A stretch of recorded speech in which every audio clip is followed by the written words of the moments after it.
tutti e buon primo luglio, iscrivetevi al canale, attivate la campanella delle notifiche e lasciate un bel like e anche un buon inizio di settimana. Allora, ho letto tanto, ho deciso di non parlarne subito, a caldo, di poter ragionare un pochettino, faccio riferimento ovviamente al fallimento azzurro a Euro 2024, ma devo dire che nutro grande lucidità, credo, in quanto mi aspettavo esattamente che finisse così. Quando ho dovuto fare il mio pronostico sui social quando ero ancora a gol mi è stato chiesto ma chi pensi possa essere la grande delusione della manifestazione che si disputa in Germania, io ho risposto l'Italia. Perché onestamente avevo già intravisto delle cose che non mi erano piaciute nelle amichevoli, quelle statunitensi, con Luciano Spalletti, che secondo me ha fatto solamente confusione. Sì, sono totalmente d'accordo che poi si debba fare una riflessione approfondita sul sistema calcio Italia, che non funziona, che andrebbe rivisto da capo a piedi e è ovvio che poi nel mirino ci debba finire anche il presidente Gravina, perché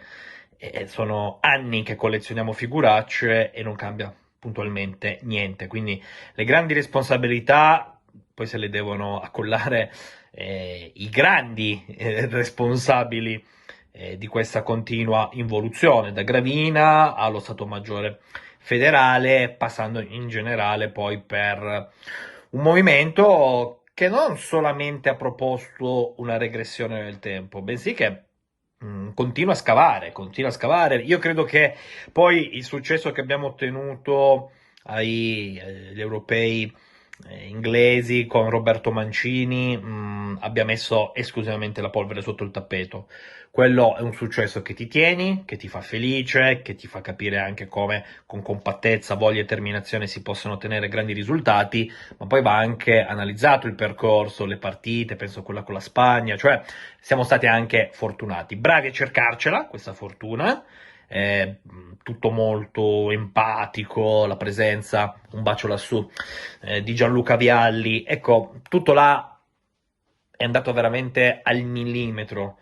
anche la fortuna. Qui invece semplicemente sono emersi i valori di una squadra che però a mio avviso avrebbe dovuto performare meglio, quindi giusto, sacrosanto prendercela con Gravina, con tutta poi la federazione e in generale dover fare sempre la classica riflessione sul sistema calcio Italia che puntualmente facciamo quando le cose vanno male, però se io devo anche analizzare un pochettino le scelte di Luciano Spalletti, a me non è piaciuto affatto. Io sono un grande estimatore del tecnico toscano, ma mi sembra che onestamente, oggettivamente, abbia compiuto un disastro. E inizi a 4 e passi nelle amichevoli a 3 e poi vai di nuovo a 4 e poi di nuovo a 3 e poi di nuovo a 4 e metti Jorginho e poi lo togli e metti Chiesa, poi lo togli e poi lo rimetti. Mentre altri giocatori che erano impresentabili come Di Lorenzo che dice proprio chiaramente se l'allenatore fosse stato un altro non avrei giocato determinate partite, viene riconfermato quasi in maniera dogmatica e allora caro CT, non ci hai capito niente, non solo non ci hai capito niente, ma ti sei rivelato il vero anello debole, perché io pensavo che Spalletti potesse darci qualcosina in più. Io non sono nemmeno d'accordo con coloro che dicono che quest'Italia fosse la meno competitiva degli ultimi 15 anni, no, no, semplicemente l'allenatore non ci ha capito niente. Nelle convocazioni, ma proprio nella confusione che ha proposto, cioè dal momento che poi tu decidi di passare a 3, perché io se guardo anche le convocazioni che ha fatto Spalletti, a un certo punto ero convinto che noi in pianta stabile giocassimo a 3. Abbiamo portato 50 difensori centrali, abbiamo portato De Quinti come Bellanova che poi non sono stati utilizzati e devo capire il perché. Cioè, per quale motivo Bellanova non ha mai giocato e invece un impresentabile Di Lorenzo sembrava che avesse il posto fisso? Solo per il legame che c'era con Spalletti in virtù dei tempi di Napoli? Non so, io credo che al di là dei gravissimi problemi che abbiamo noi come Calcio Italia, in questa manifestazione, questo europeo, sia stato il selezionatore ad affossarci. E mi spiace dirlo perché, ribadisco, io stimo molto Spalletti, ma evidentemente un conto è allenare giorno dopo giorno sul campo, Un altro è fare il selezionatore, dove ti vedi ogni tanto, poi ora se ne accorge Spalletti che non abbiamo velocità di esecuzione, velocità nelle gambe. Non mi è piaciuto neanche poi il post sconfitta con la Svizzera, ma devo dire che il vero anello debole per me si è rivelato Spalletti, perché sicuramente noi eravamo i favoriti, sicuramente non ci saremmo riconfermati perché era molto difficile e ci sono squadre ampiamente più forti come Germania, penso alla Francia, penso allo stesso Portogallo, però nemmeno questo, ecco. Io però mi aspettavo, come avevo detto su Instagram e che avevo scritto su gol.com, esattamente che saremmo usciti così. Anzi, vi dico onestamente, io ero convinto che noi saremmo usciti incredibilmente anche ai gironi. D'altra parte, se Zaccagni non si inventa quel gol, noi usciamo ai gironi. Comunque, cosa aspettarci da questa nuova settimana juventina? Beh, come abbiamo analizzato ieri, già è stato fatto molto, ma siamo al 30% di quello che complessivamente la Juventus deve proporre in questa sessione tra entrate e uscite. E finalmente abbiamo anche poi l'ufficialità di Douglas Luiz, che è importante, ma dobbiamo andare a fare altre cose. E per andare a fare altre cose intendo continuare a rinforzare principalmente il centrocampo. E quindi questa credo possa essere la settimana di Khéphren Thuram, non so se con gli accordi definitivi, ma direi con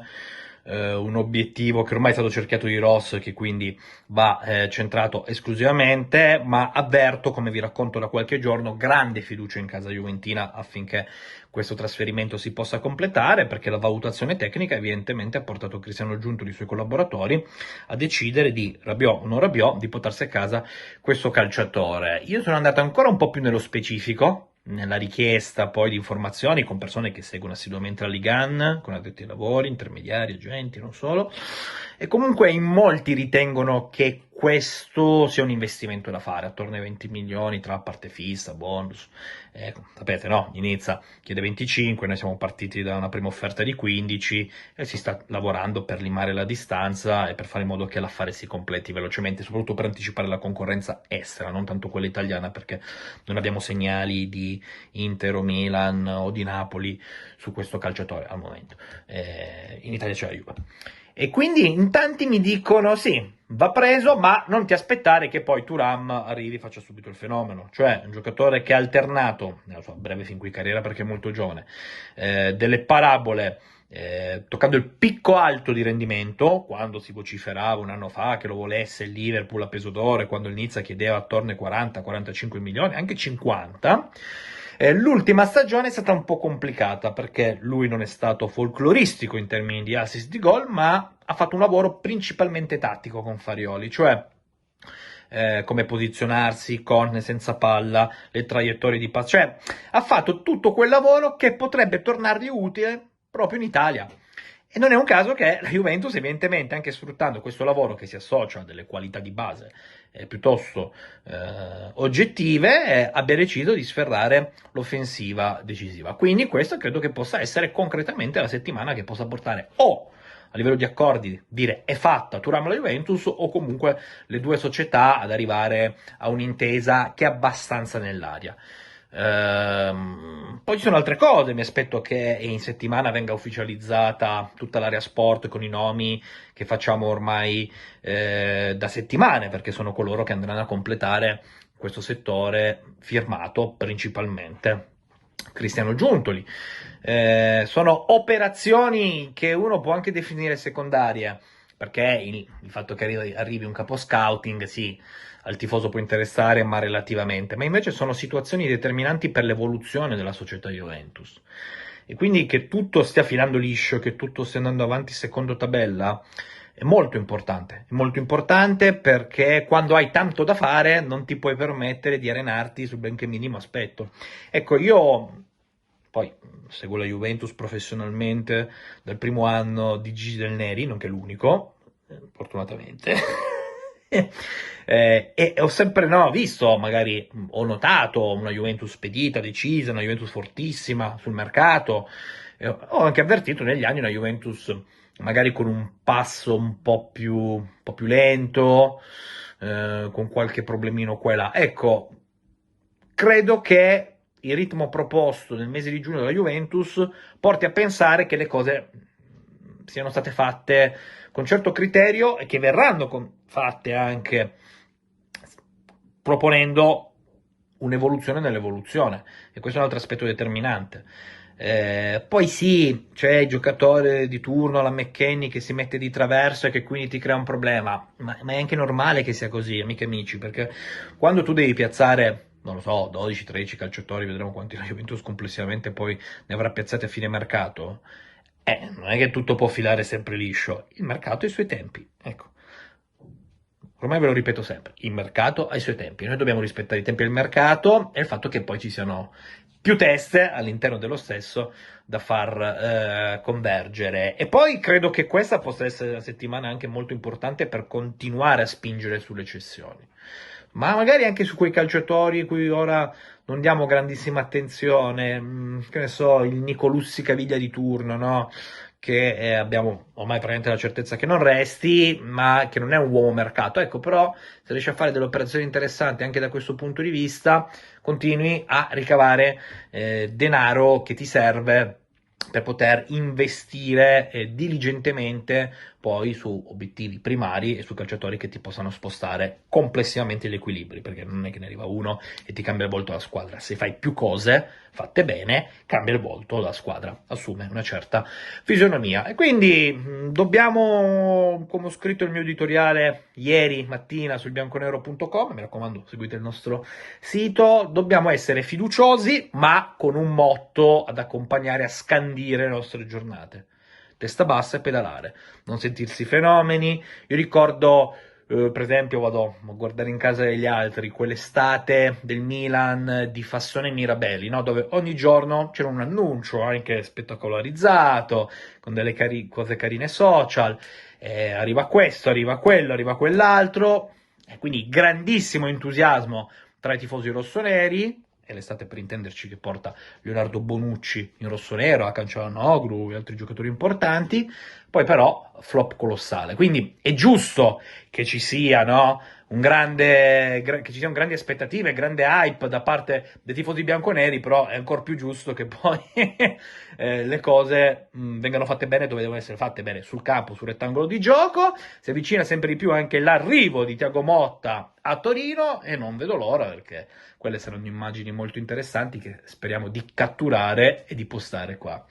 sul mio canale YouTube, sul Bianconera. Se vi è piaciuto questo video, lasciate il vostro like, mi raccomando, iscrivetevi al canale, attivate la campanella delle notifiche. Oggi inizia ufficialmente il mercato, ma per noi il mercato è iniziato ufficialmente già da qualche settimana. Pioggia di commenti.